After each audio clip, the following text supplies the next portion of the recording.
X come up fam, what's going on? It's your main man, Brian Black, and I am your host for this very special podcast edition of The Next Come Up. Thank you for joining me. It's my pleasure to be here with you, in spirit, of course, but for you to hear my voice and for me to speak to you, you get it. Anyways, again, thank you for joining us. You can follow The Next Come Up on Instagram and Twitter at The Next Come Up. You can also follow me personally if you like at B_skills. That's skills with a Z on Instagram and the Twitter machine. Ladies and gentlemen, on this edition of The Next Come Up, our guest is none other than Nicholas Vega. Nicholas Vega is the Director of Curatorial Affairs for the Grammy Museum in Los Angeles, California. Nick is going to talk about his work for the Grammy Museum, specifically with the Latin American Music Wing that's soon to be opening on November 18th. And actually, that's a private opening. That's a debut. On November 20th, 2 days later, the wing will be open to the public. So if you're in Los Angeles, please, ladies and gentlemen, go support it, especially if you love music, especially if you love the Latin music and are interested in the history, the rich history of Latin music, where it's been, where it's going. It's going to be awesome. Nick, ladies and gentlemen, is very passionate about his work. You can hear it in his voice when he talks. So, ladies and gentlemen, I'm not going to keep you too much longer. So sit back, relax, and enjoy. Please let us know what you think. And I hope that you enjoy The Next Come Up as always. I hope that you enjoy this interview. And if you do, like it, share it, talk about it. Ladies and gentlemen, without further ado, Nicholas Vega, Director of Curatorial Affairs for the Grammy Museum in Los Angeles, California. So let's talk about the Grammy Museum in Los Angeles. You are, and now again, correct me if I'm wrong, but I'm pretty sure I'm right. You are responsible, hence your title, but you are responsible for the soon-to-be debuting and long overdue Latin Music Gallery at the Grammy Museum in LA, opening on November 18th. Man, that's it right there. You hit the nail on the head. Yes. That's all of that. So my role here at the Grammy Museum as Director of Curatorial Affairs is I oversee all of the exhibition content here at the museum. And the Grammy Museum in Los Angeles is our flagship museum. We do have another museum in Cleveland, Mississippi. We have a gallery in Nashville, Tennessee, which is located inside the Musicians Hall of Fame. We have a Grammy Museum experience at the Prudential Center in Newark, New Jersey. But this right here, this is home. This is where we create a good majority of our content. And one of the things that we've been working on most recently is for lack of a better term, a complete overhaul of the museum. Not only from a physical infrastructure point of view, but also from more of a philosophical and thematic point of view as it relates to our exhibitions, our public programs, and a lot of our educational programs as well. So my role in that process has to do with the confines of the gallery walls and physically developing exhibitions and coming up with a curatorial narrative that is kind of leading us in this new direction. So it's an exciting task and a lot of work to do. We do open our new exhibition to the public on November 20th. And I can tell you right now, I'm literally hanging art as we speak. So a lot of exciting things happening at the Grammy Museum right now. That's awesome. So how complicated is it to collect items for such an exhibit? It's case by case scenario, but I have to say for this particular exhibition, and I should probably maybe take a step back because Sure. what we're doing right now is we are renovating the entire floor of this museum. It's the third floor gallery. For lack of a better term, it is the Grammy floor. It's all of the stories that we celebrate on this particular floor are tied in one way or another to the Grammy Awards and the Latin Grammy Awards. So It's a complete overhaul. And what we're doing, the approach that we took for this one is, we kind of identified these major buckets or these major stories that we want to tell as we build these exhibitions. And then in doing that research and writing that narrative, we identified certain artists or certain performances or certain milestones for both of those award years. And then we just went out and started talking to artists. And the good thing is that, as I'm sure, one can imagine, artists were very receptive to partnering with us. So that was great. And And we find ourselves in a situation which, as curators and exhibit developers, is a good situation to be in. Whereas we almost have too many things, too much content to include. So it's a matter of how do we filter that out and and make sure that we're hitting on all the major stories we want to talk about. So yeah. Now you talked about overhauling, and I know, and just even hearing you talk about it, I know it's in keeping with the mission of the Grammy Museum in terms of honoring the music's past while investing in the future, et cetera, et cetera. So in this overhaul, how are you incorporating different aspects of day-to-day life, whether it be social media, transmedia? Like, are these are these exhibits interactive at any point? Oh, very much so, and that's what's really fun and really exciting about this specific project that we're working on, because it's a little bit of old traditional sort of what many people assume a museum experience is going to be when you're going to go in and you're going to read and you're going to learn and you're going to see some amazing artifacts. But then what we've done is we've kicked it up a notch and brought it into the 21st century we still have that. It's still very much a part of our DNA, and those are characteristics that you can see in our exhibit. But we are incorporating a lot of interactive content, a lot of digital content. We're creating social media experiences within our galleries. So it's this bridge between old school and new school, and what's connecting that bridge is that Grammy content, that Latin Grammy content, and that's something that you can only get here at this museum. Now, talk about that a little bit. You said the word history, and I'm kind of asking as a bit of an ignorance to myself on my own part, for lack of a better term. I grew up in the hip hop generation. Like I told you, I'm from Newark. So it was mostly growing up, hip hop, R&B, breakdancing. Makes two of us. Yeah. Okay. Awesome. Yeah. So when we talk about the history of the Latin Grammys, what year? Let's go back to, if you can give a little, and not to give anything away, of course, but if you can give a little history of the music and what people are going to see, how are we going to see that unfold as we go through the exhibit? Sure. This is a milestone year for the Latin Grammy Awards and also the Latin Recording Academy. The first Latin Grammy Awards was presented in 2000, so we're at the 20th show this year, and in conjunction with the actual award show, there's also the Latin Recording Academy honors an artist every year as the Latin Recording Academy Person of the Year. So that started day one with the first Latin Grammy Award. So we're celebrating two major milestones this year, and in particular in this exhibition. It's the 20th anniversary of the Latin Grammy Awards and the 20th anniversary of the Latin Person of the Year Award. And at its core, what we really wanted to focus on were the individuals.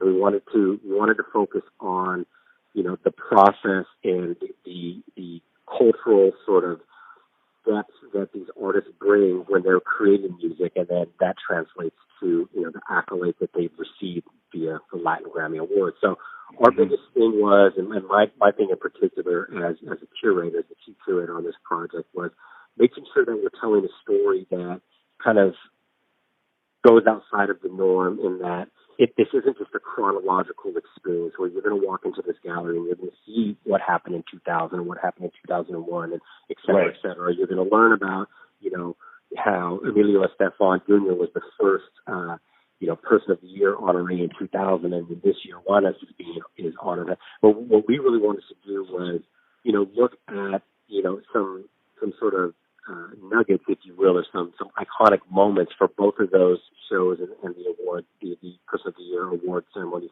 past. So we put a nice little spin on it, and then what we did was, in telling that story, we're showing that story with this amazing collection of original artifacts that many of these artists have been so generous to let us borrow for the run of this exhibition. That's awesome. Now, November 18th. Yes. What do you guys have planned? That is going to be a celebration unlike any other that we've had here at the Grammy Museum, and it's so first and foremost we're going to be coming fresh off the Latin Grammy Awards. The Latin Grammy Awards are this Thursday, November 14th, and also the Person of the Year award is actually Wednesday, November 13th. So we're going to be riding that buzz because that's just going to be 3 or 4 days removed from that. So on the 18th, right.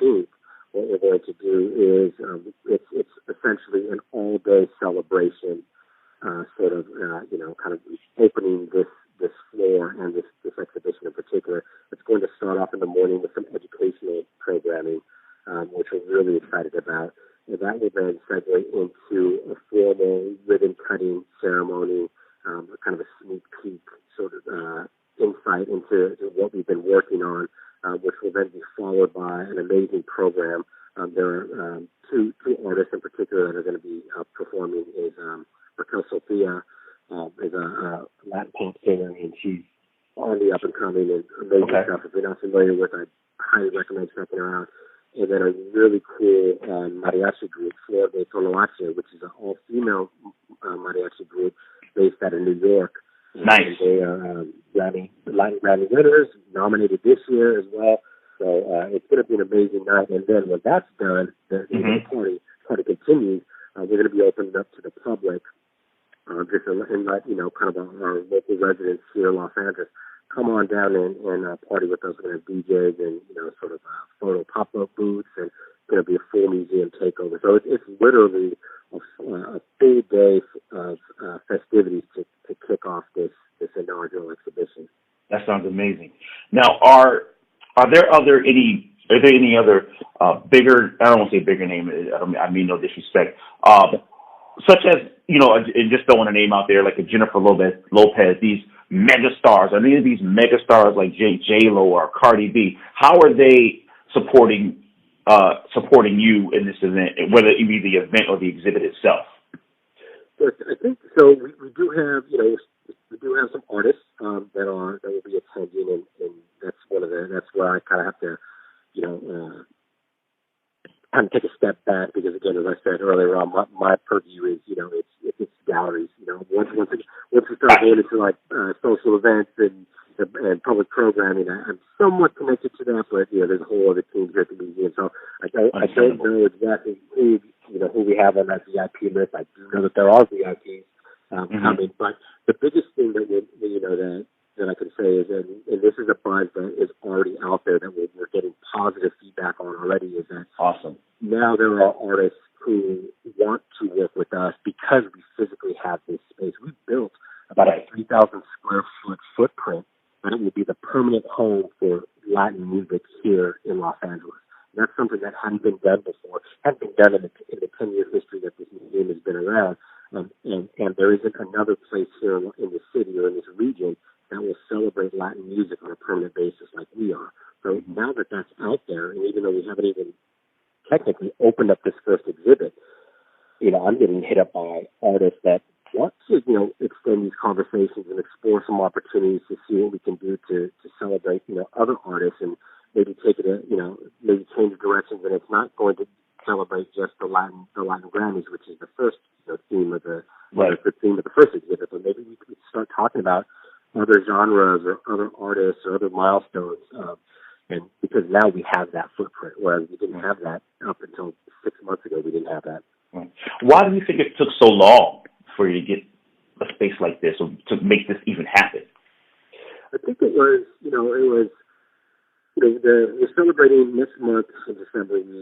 We celebrate our 11th anniversary. So it's been around 10 years here at this campus, and there was a big push to get this museum up and running, and we are a nonprofit institution, and we have a somewhat of a small staff. There's about 50 of us full time, but we have 4 floors of museum here. So there's always been a lot of moving parts, and I think we got to a point a couple months ago, maybe even a year or so ago, where we recognize that not only, as I mentioned earlier, from a physical perspective, we kind of need to change the look, but take a look back at like how we're developing stories from a narrative approach. And I think once there's a change of leadership and board of trustees involved, and I was hired on. I've been on staff for almost 2 years now. We collectively came to this idea that okay, let's do something new. We've been around for 10 years. Let's put a new spin on the stories we're telling, and and the exhibits that we're creating here at the Grammy Museum. And then we started with this this third floor renovation, and like I said, we have 4 floors in the museum, and once we get through this, we're going to take a step back and say, okay, now how can we tackle the 4th floor? What do we need to do on our 2nd floor gallery? Mm-hmm. So it's, this is kind of the catalyst, what we're doing now, that is going to eventually change the entire look of the museum, and then also, not just from a physical point, but from a philosophical point. Mm-hmm. How do you think, or how do you envision, rather, this exhibit inspiring future artists, Latin artists, and galvanizing the music, that genre, into even more of a mainstream importance? I hate to use that word, but into the main, into that limelight. Whereas, how we look at a rock and roll, it's like, oh, rock and roll. How do you think this will aid in that? Well, one, like I said, there's this physical place where we can tell these stories. Whereas, in the past, we had a smaller footprint dedicated to the Latin Recording Academy and the Latin Grammys, and it was a little challenging from an exhibit standpoint. Again, this is me with my exhibit blinders on. It was a little challenging from an exhibit standpoint to really tell stories that have a lot of depth to them, because physically we were confined to, a couple hundred square feet of space. Now that we have nearly 3,000 square feet of space, we can get a little bit more creative and a little more detailed with the stories we're telling. So that's key. Having that physical space is key, first and foremost. The other thing that's equally impressive and really exciting to kind of focus on is the fact that when we tell these stories, we're going to be telling them from a cultural perspective. So that's an emphasis that we could really focus on. Right. So that's something that I think will not only create conversation, but it's gonna be able to be something that we can celebrate. With regards to the event on the 18th and the public opening on the 20th, how will people be able to watch? For those people that don't live on the West Coast, don't live in LA, will they be able to watch this through any other platforms? I know we are going to be going, as it is the trend right now with social media. We are going to be, doing a lot of posting. We have a whole marketing comms team that just runs point on that. So that's something that we're really, really excited about. They're going to be doing tons of posting, then also taking it a step further, working with these artists who are equally excited to kind of, put things on their social platforms. So that's awesome.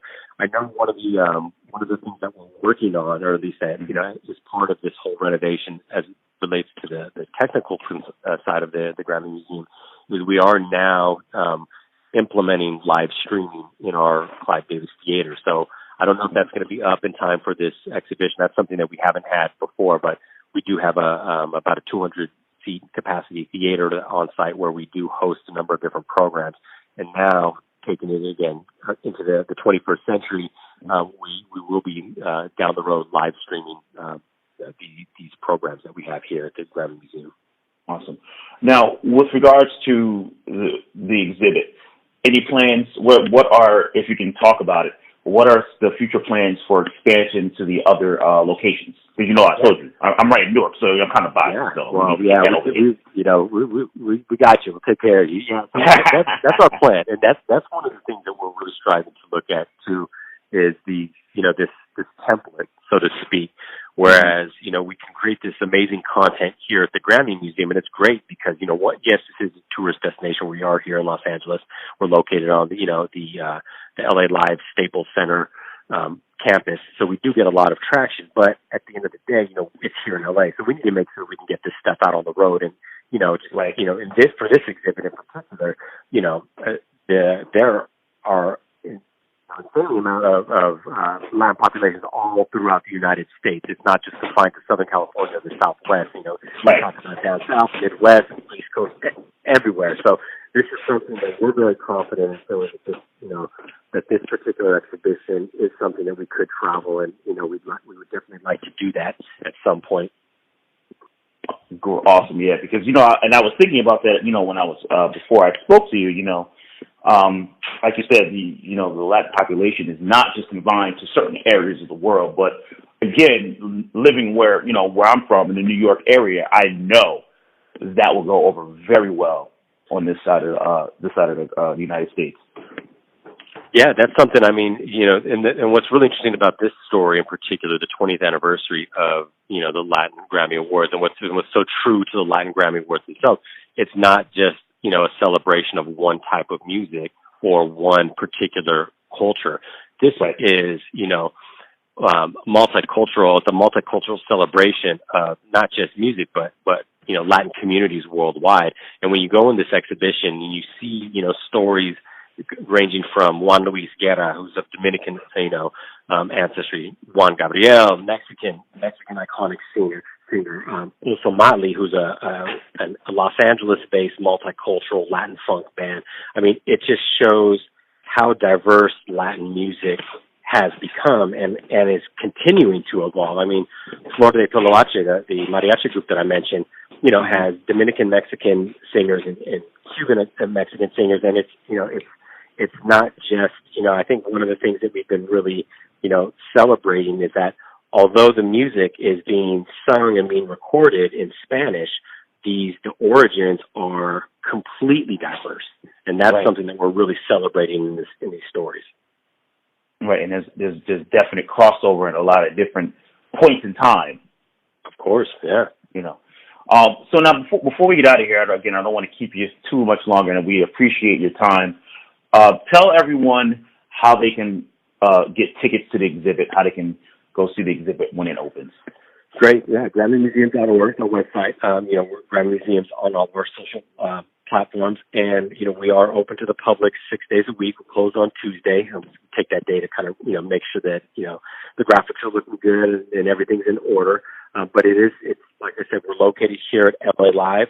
In addition to this exhibition, we have 3 other floors here at the museum, and like I said, there's truly something here for everyone. And even if you're not a fan of Latin music, I feel strongly that you're still going to enjoy this and you're going to learn a lot about it. And what's great, all of the text that we have in here is bilingual.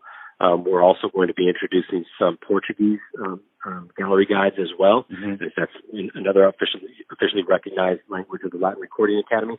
And we really want to make this truly inclusive, because at the end of the day, what we're celebrating here is music. And we're celebrating the process of music and, the cultural connection that music has. And we are celebrating an award show. We are celebrating accolades, yes, first and foremost.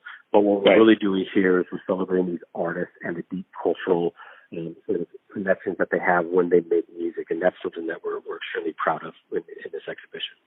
Awesome. Nicholas, thank you so much for your time once again, man. We really appreciate it. And no, the honor was all mine. Thank you. I hear your passion about the exhibit, about what you do, and I can't wait for people to enjoy it as much as you do, and really learn from what you benefit and learn from all the exhibits and the hard work that you put into it.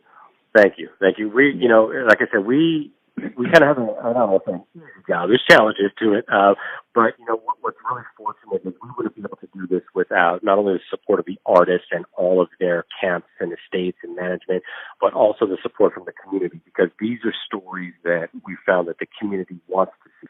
Honestly, we're talking with members and we're talking with school groups, and they really want to see these stories. So for us, it was like, all right, let's do it. Now's the time to do it. And if we're going to take this approach to tell new stories, well, let's put a fresh coat of paint on the walls, and let's shake things up a bit from a design standpoint. So it's an exciting time, like I said, at the Grammy Museum, and whether you're in LA or if you're planning on making a trip to LA, come on out and see us, because November 20th, this exhibit is going to be something to see. There you go. So go check it out, everybody. Nicholas, thank you so much. Thank you so much. Thank you, Mike. I appreciate it.